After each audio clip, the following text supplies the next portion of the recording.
कल भी हम लोगों ने 3 परीक्षाफल का घोषित किया है। एक लंबित पुराना छोटा सा मामला था, उसका भी परीक्षाफल घोषित किया है। आगे आने वाले समय में भी हम लोग अब बहुत जल्दी जो हमारे लंबित हैं CDPO के, DPRO के, प्रोजेक्ट मैनेजर के और पंचायती राज ऑडिटर का, इन सबों का परीक्षाफल भी हम लोग अगले माह तक निश्चित रूप से घोषित कर देंगे। और उम्मीद है कि जुलाई माह में हम लोग 67 कंबाइंड सिविल सर्विस एग्ज़ाम का, मेंस का भी परीक्षाफल घोषित कर सकेंगे। ये हमारे जो पुराने जितने हम लोग परीक्षा लेते रहे हैं, जो ले चुके हैं, उसका परिणाम परीक्षाफल के बारे में मैंने बताया। अब एक नया टास्क मिला है BPSC को सरकार के द्वारा। आप सब लोग अवगत हैं, वो अध्यापक नियुक्ति के लिए अनुशंसा भेजने के लिए। इसका हम लोगों ने पाठ्यक्रम और परीक्षा के संरचना के बारे में अपने वेबसाइट पर प्रदर्शित कर दिया है। और मैं समझता हूँ कि इसको लेकर के कुछ संशय आप लोगों के भी मन में होगा और अभ्यर्थियों के भी मन में होगा, और मैं चाहूँगा कि आप लोग भी प्रश्न पूछें और उनके बाद अगर कोई संशय है तो मैं कोशिश करूँगा कि उसको दूर करूँ। कुछ जानकारी मैं दे देना चाहूँगा ताकि आप लोग प्रश्न अगर पूछेंगे तो आसानी रहेगा। उसके बाद टोटल पद जो है वो प्राथमिक विद्यालय के लिए 79,943 है, जिसकी अधियाचना आयोग को प्राप्त हुई है। 79,943। उसके बाद माध्यमिक विद्यालय के लिए 32,916, 32,916। और उसके बाद हायर सेकेंडरी के लिए 57,602, 57,602। टोटल होता है 1,70,461, 1,70,461, जिस 61 आप लोग भी टोटल कर लेंगे। अब इसमें जो अर्हताएँ हैं वो सरकार के नियमावली में दिया हुआ है, और जहाँ जहाँ वो मिसिंग होगा वो सरकार के निर्देश पर और सरकार के साथ आयोग की बैठक, संयुक्त बैठक में जो निर्णय लिया जाएगा उसके अनुरूप वो होगा। और वो विज्ञापन के समय जब निकलेगा 1-2 दिन में मैं समझता हूँ कि विज्ञापन भी हम लोग निकाल देंगे। वैसे मैं बता दूँ मोटा मोटी तौर पर कि प्राथमिक विद्यालय के लिए जो न्यूनतम अर्हताएँ होंगी वो inter pass plus CTET plus diploma in elementary education या BEd अगर किया हो तो वो होना चाहिए। माध्यमिक विद्यालय के लिए graduation plus state STET plus BEd, और हायर सेकेंडरी के लिए पोस्ट ग्रेजुएशन होना है और स्टेट और BEd होना है। डिग्री मतलब graduation plus state plus BEd। और इसमें जो नियमावली के हिसाब से ही जो लोग वर्ष 2012 के पूर्व के जो होंगे, जो नियोजित हैं, उनको उनके लिए TET मतलब टीचर्स एलिजिबिलिटी टेस्ट से वो उनको एग्जेम्पशन है।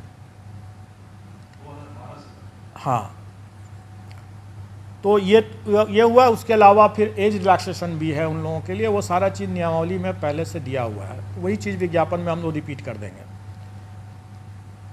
अब जो हम लोगों ने जो पाठ्यक्रम निकाला और जो उसके लाइट में लोगों को जो जिज्ञासा या संशय है, थोड़ा मैं उसको दूर करना चाहूँगा।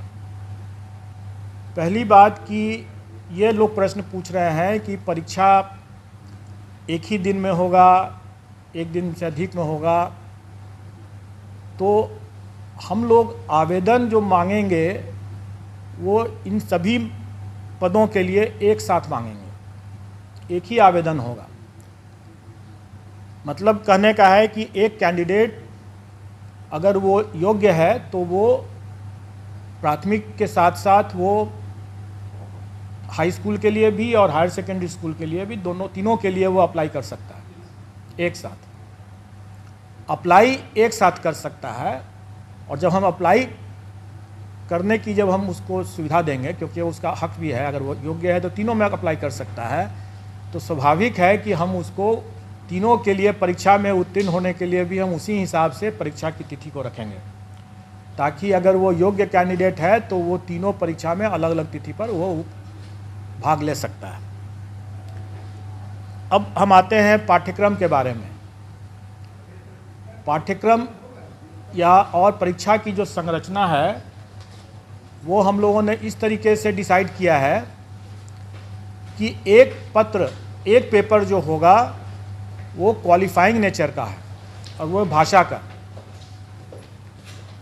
का पेपर जो है वो क्वालिफाइंग नेचर का है। उसमें उसको सिर्फ पास करना है, उसका मेरिट में नहीं जुटेगा वो। उसमें भाषा में 2 सेक्शन रहेगा। एक सेक्शन अंग्रेजी है जो सबको करना है, और दूसरा सेक्शन में विकल्प है, मतलब कि वो हिंदी, उर्दू या बांग्ला।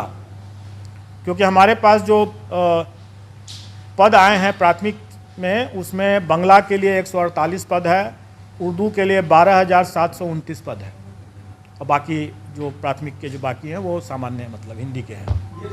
ये सब जो क्वालिफाइंग वाला जो मामला है, जिसमें 25 मार्क्स का अंग्रेजी और मैं आपकी जिज्ञासा को जल्दी ही शांत कर दूंगा। 25 मार्क्स जो रहेगा वो, और सभी एग्ज़ाम जो हमारे हैं वो MCQ बेस्ड हैं, मतलब कि ऑब्जेक्टिव टाइप के हैं, मल्टीपल चॉइस क्वेश्चंस रहेंगे। और क्वालिफाइंग नेचर का जो पेपर भाषा का है उसमें अंग्रेजी 25 नंबर के रहेंगे, 25 प्रश्न, और हिंदी या उर्दू बांग्ला जो रहेगा वो 75-75 का रहेगा। उसमें से कोई एक चुनना है उनको। मतलब टोटल 100 नंबर के 100 प्रश्न रहेंगे, और पूरे पेपर में उनको 30% मतलब कि 30 नंबर न्यूनतम लाना होगा, तभी वो पास करेंगे, नहीं तो वो परीक्षा से, प्रतियोगिता से बाहर हो जाएंगे। इसमें जो लोगों को जो जिज्ञासा है कि पहला कि क्या 30% अंग्रेजी में अलग और हिंदी में अलग लाना है, तो ऐसी बात नहीं है। संयुक्त रूप से उनको 30% लाना है, मतलब 30 नंबर लाना है। लेकिन मेरा यह मानना है कि ऐसा नहीं हो सकता है कि कोई शिक्षक हों और वह सड़क पर अगर चल रहे हैं और सड़क पर जो रोड पर जो साइनेजेस रहता है वो अंग्रेजी में भी रहता है, तो उसको न पढ़ सकें, तो वो शिक्षक क्या हुए? जो राह चलते हुए जो रोड के जो साइनेजेस हैं उसको अंग्रेजी में अगर लिखा हुआ है तो उसको भी न पढ़ सकें, तो क्या वो अच्छी गुणवत्ता के शिक्षक हुए?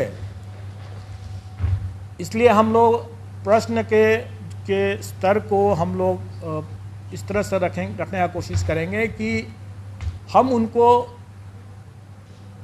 अंग्रेजी ज़रूर सरल रहेगा, कठिन नहीं रहेगा।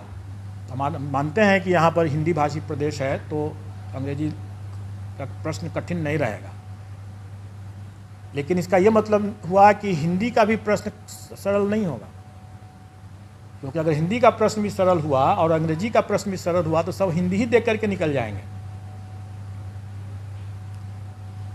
इसलिए थोड़ा हम लोग भी दिमाग लगाएंगे, और मैं चाहूँगा कि अभ्यर्थी भी थोड़ा तो अंग्रेजी भी पढ़ ही लें, ताकि वो शून्य न हो अंग्रेजी उनका, क्योंकि शून्य से अगर फिर वो आगे नहीं बढ़ पाएंगे, राह चलता वो साइनेज भी नहीं पढ़ पाएंगे, तो वो अपने छात्रों को कैसे पढ़ाएंगे। ये रही बात जो हमारे वैकल्पिक जो क्वालिफाइंग नेचर के जो भाषा का जो पत्र है उसके बारे में मैंने बतलाया। इसके बाद अब मेन पेपर होगा।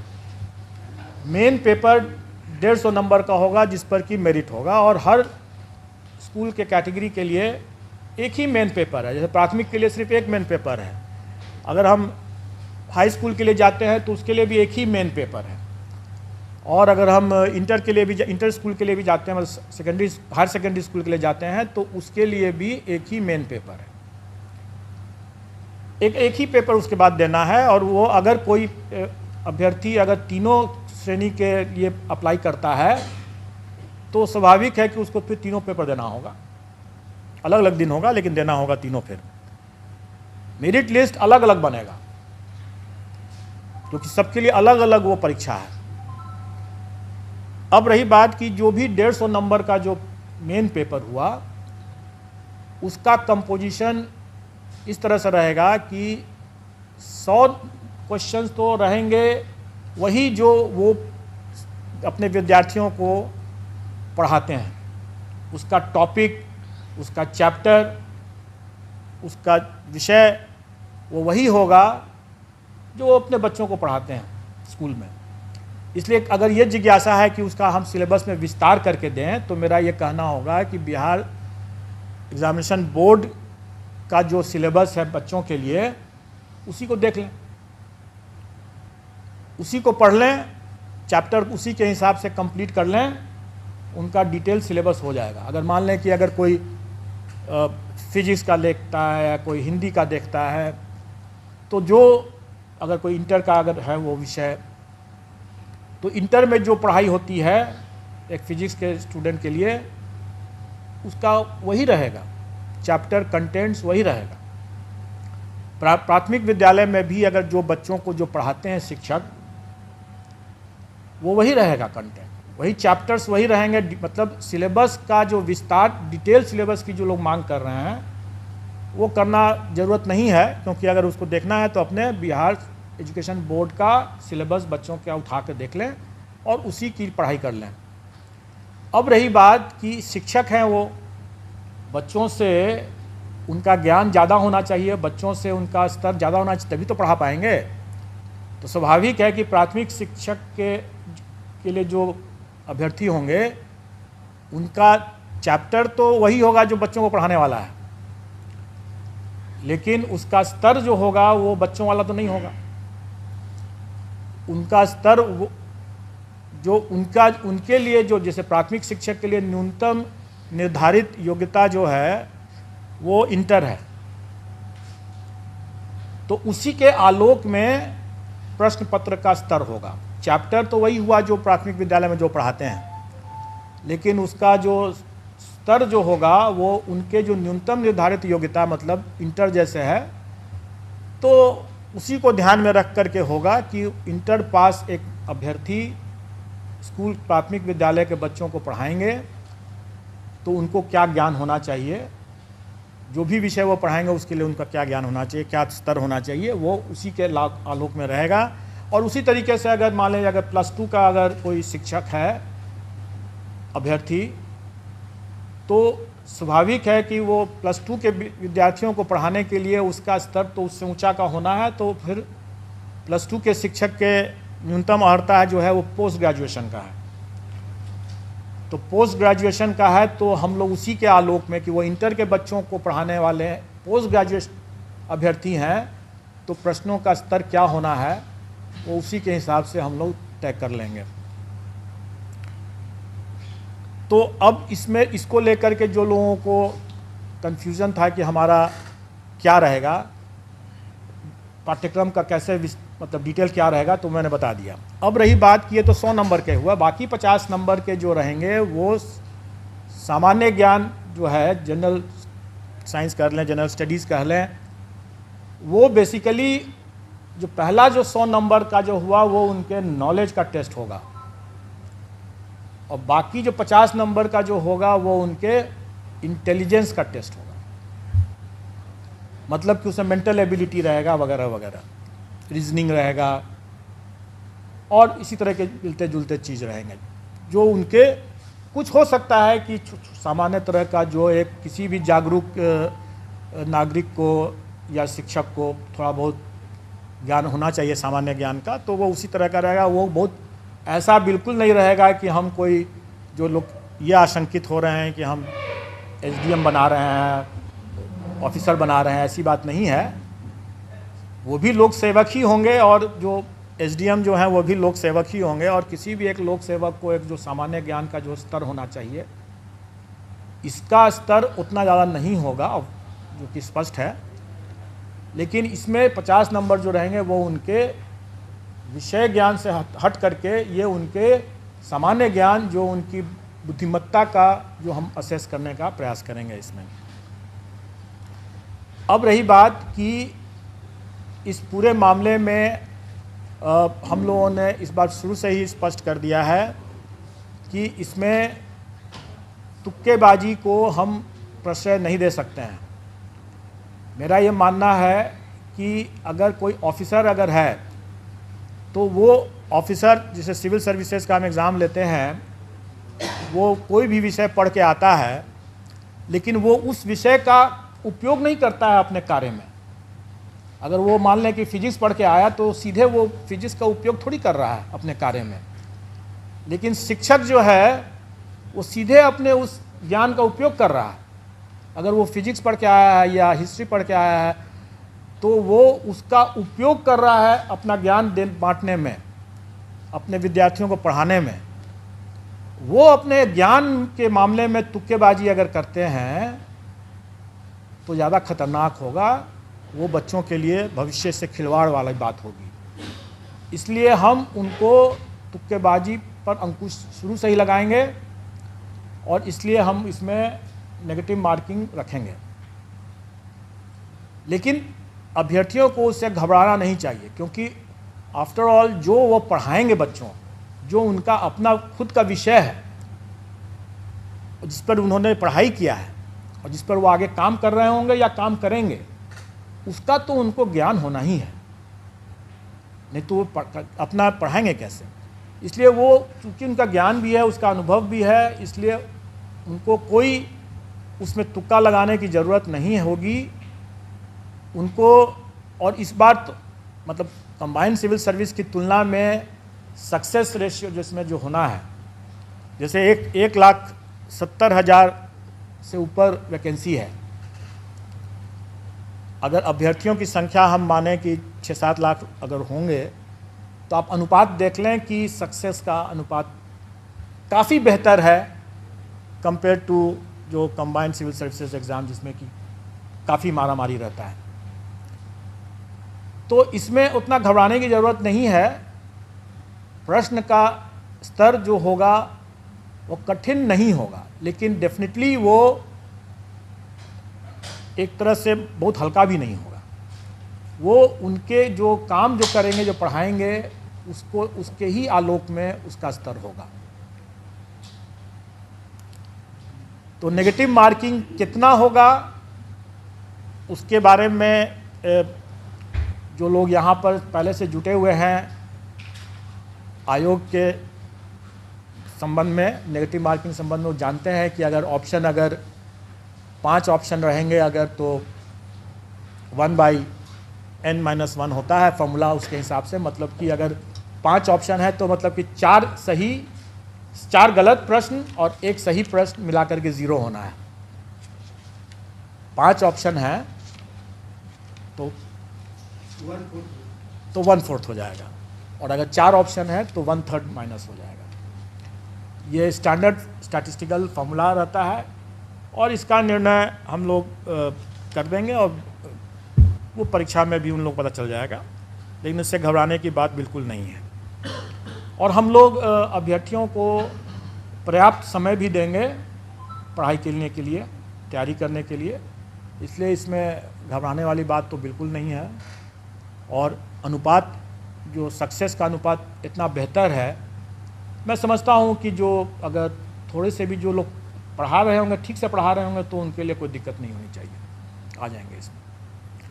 अब आप लोगों का अगर कोई प्रश्न बिल्कुल नहीं है, और अनुपात जो सक्सेस का अनुपात इतना बेहतर है, मैं समझता हूँ कि जो अगर थोड़े से भी जो लोग पढ़ा रहे होंगे, ठीक से पढ़ा रहे होंगे, तो उनके लिए कोई दिक्कत नहीं होनी चाहिए, आ जाएंगे इसमें। अब आप लोगों का अगर कोई प्रश्न हो इसमें। एग्ज़ाम सर कब तक होगा सर? एग्ज़ाम कब तक होगा? एग्ज़ाम हम लोग कोशिश करेंगे कि हम लोग उनको लगभग 3 माह का हम लोग उनको टाइम तो देना चाहेंगे, 90 दिन का। दिसंबर में लगभग एग्जाम हुआ था, नवंबर तक तो आप सितंबर को आप लोग दे रहे हैं, पर करना हम लोग एक साथ रोटी भी खा सकते हैं और सब्जी भी खा सकते हैं। सितंबर तक तो हम लोग मतलब तो हम लोग इस सितंबर में अगर वो परीक्षा कर रहे हैं तो इसका ये मतलब थोड़ी है कि हम लोग उसके पहले परीक्षा दूसरा नहीं दे सकते हैं। 90 दिन के बाद कभी भी हम लोग उसके मतलब नहीं, ऐसी बात नहीं, हम लोग आसपास हम लोग उनको पर्याप्त समय देंगे और मोटा मोटी आप ये समझ के चलें कि अगस्त महीने में एग्ज़ाम होगा। कब सर? अगस्त महीने में एग्ज़ाम होगा। हम लोग अभी क्योंकि वो ये एग्ज़ाम 4 दिन चलेगा, क्योंकि 4 पेपर हो जाते हैं और चूँकि हमें सबको मौका देना है, प्राथमिक के लिए भी और हाई स्कूल के लिए भी और हायर सेकेंडरी के लिए भी, इसलिए वो हमें समय लगेगा उसमें। पेपर 1 जो होगा सर, भाषा का जो बता रहे हैं, तो वो तीनों के लिए अलग अलग होगा? नहीं, एक ही होगा? वो तीनों के लिए एक होगा, प्राथमिक, माध्यमिक और उच्च माध्यमिक का एक ही पेपर भाषा का होगा। इसलिए आपको वो सरल होगा, जी, वो सरल होगा। हम लोग चाहेंगे कि जो हमारे शिक्षक हैं वो अपने भी मतलब सर उठा करके चलें, और आप लोग भी जब जाकर के जब कभी चेक करते हैं और बोल पाते हैं कि उनको मतलब एक स्केड्यूल नहीं अपना रविवार शनिवार तक नहीं जानते हैं, तो फिर बड़ा दुखद स्थिति वैसी नहीं होगी बात। बस उतना ही जानना है उनको, क्योंकि उसके बाद जो अपने विषय के जो हैं वो अपने विषय के तो ज्ञाता हैं ही। इसका सिलेबस क्या होगा सर भाषा का? वही तो मैं बता रहा हूँ कि ये एक सामान्य होगा। अगर मान लें कि अंग्रेजी की बात अगर करें तो वो कम से कम अगर अंग्रेजी का अखबार उठा करके पढ़ तो सकें, 4 लाइन में कोई लिखा हुआ है तो उसको समझ तो सकें कि क्या लिखा हुआ है, उतना ही भर है, सामान्य है। कोई हम उसमें उनसे शेक्सपियर के बारे में नहीं पूछने वाले हैं। सर इसमें कट ऑफ मार्क्स जैसे था कि सर प्रधानाध्यापक वाला 40 के क्लास, वो सामान्य प्रशासन का बहुत पुराना सर्कुलर है और वो सभी परीक्षाओं में लागू है, वो इसमें भी लागू है। सर अभी इंग्लिश पेपर की बात कर रहे थे, तो जहाँ तक मेरे नज़रिया है कि ग्रामीण क्षेत्र में बहुत कम ऐसे टीचर है जो इंग्लिश पढ़ाते हैं। गवर्नमेंट स्कूल में इंग्लिश का साधन नहीं है, तो लोग कैसे पढ़ेंगे और कैसे पेपर दे पाएंगे? देखिए, जैसे आप शायद पता नहीं थी कि नहीं थी, मैंने बताया कि क्या ग्रामीण क्षेत्र के लोग पटना नहीं आ रहे हैं? आ रहे हैं। और सड़कों पर आजकल पटना के सड़कों पर आप देखेंगे कि साइनेजेस जो हैं काफ़ी अंग्रेजी में लिखे हुए हैं। जितने व्हाट्सअप जो होते हैं, बहुत से व्हाट्सअप तो अंग्रेजी में भी लिखते हैं ना। सीनियर टीचर्स जो हैं, कोई एक अगर हम बिहार के भविष्य के लिए बात कर रहे हैं, हमारे बच्चे क्या उनकी सीमाओं से बच्चे की भी जानकारी या उनका जो ज्ञान जो है बाधित हो जाए? नहीं होना चाहिए। हम उनको अंग्रेजी विषय के वो शिक्षक नहीं है, इसलिए अंग्रेजी वो नहीं पढ़ा रहे हैं, लेकिन उनको इतनी जानकारी तो होनी ही चाहिए ना, जो अपने, क्योंकि वो अगर प्राथमिक विद्यालय के अगर शिक्षक है तो वो सब कुछ पढ़ा रहे हैं। हाई स्कूल के हैं तो वो अलग बात है, फिर तो विषयवार हो गया, फिर उसको अंग्रेजी के अलग विषय के शिक्षक हैं। 25 नंबर है अंग्रेजी में, 75 है हिंदी में। हम अंग्रेजी नहीं बनाए, 75 सिर्फ हिंदी बनाए। आपने सुन, मैंने इसके बारे में जवाब दे दिया है, मैंने इसके बारे में जवाब दे दिया है, इसलिए आप उसको आप समझ लें। सर एक चीज़ है सर, किसमें कहा जा रहा है सर, जो बीएड और ये सब का जो क्वालिफिकेशन रखा गया वो ट्रेनिंग से रिलेटेड क्वेश्चन क्यों नहीं सर रखा गया है सर? Good question. मैं बता दूं कि आप तीनों स्तर के, क्योंकि अभी मेरे पास मध्य विद्यालय की वैकेंसी नहीं आई है, इसलिए मैं मध्य विद्यालय के बारे में नहीं बता रहा हूँ, अभी कुछ तय नहीं हुआ है, उसका जब आएगा तो उस समय देखा जाएगा। लेकिन अभी जितने भी स्तर लेवल के विद्यालय के शिक्षकों के बारे में मामला है, सब में देखेंगे कि अनिवार्य अर्हता में सीटेट एस्टेट ये है या बीएड डीएलएड है। ऐसी स्थिति में उन परीक्षाओं में प्रशिक्षण संबंधित कैसे पेडागोजी जो कहते हैं उसके संबंध में या चाइल्ड डेवलपमेंट के बारे में ऑलरेडी उसकी परीक्षा वो टीचर्स एबिलिटी टेस्ट में दे चुके हैं।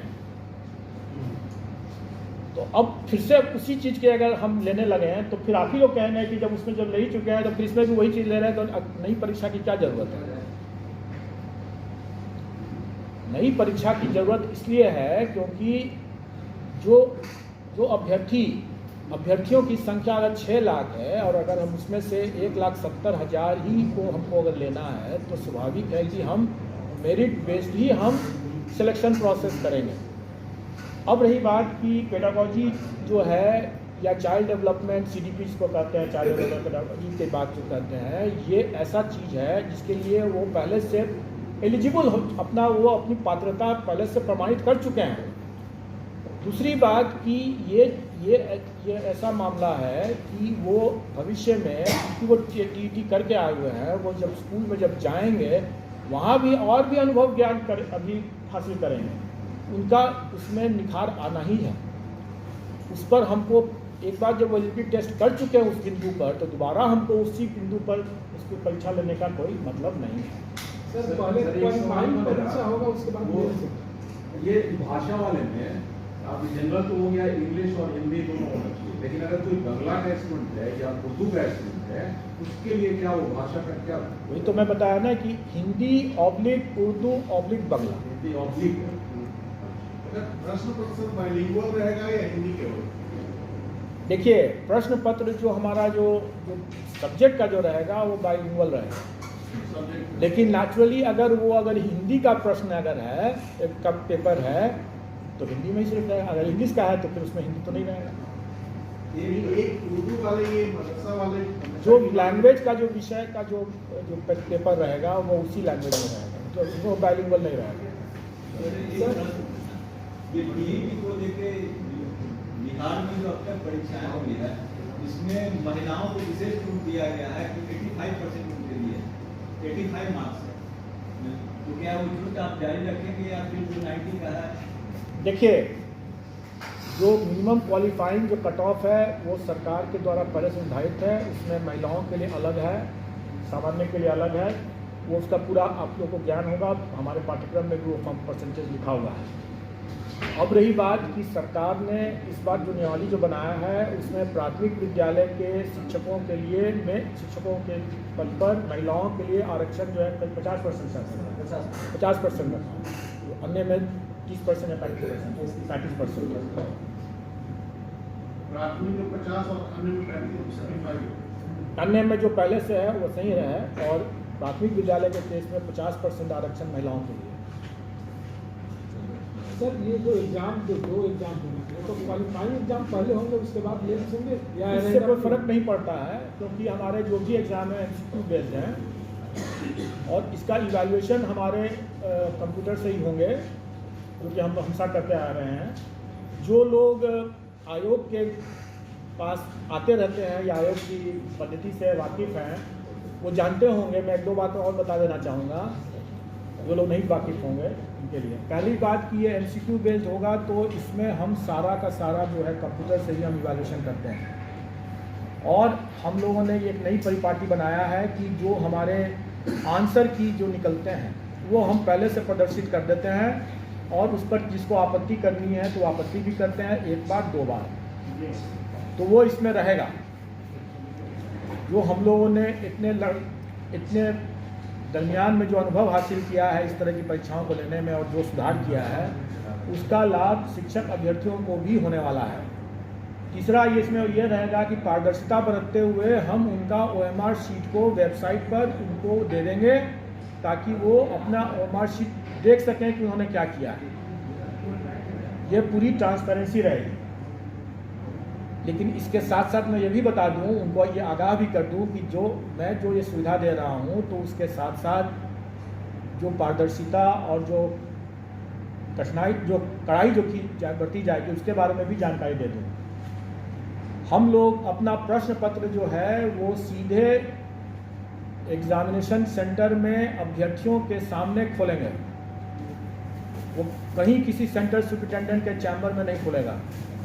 वो पहुंचेगा, और जो लोग यहाँ से पहले से आते रहे हैं वो तो वाकिफ़ हैं, जो नहीं आ रहे पहली बार आ रहे होंगे जो उनके लिए मैं बता दूं। और शिक्षक अभ्यर्थी चूँकि के लिए ये पहला अनुभव होगा, ताकि बहुत पहले जब इस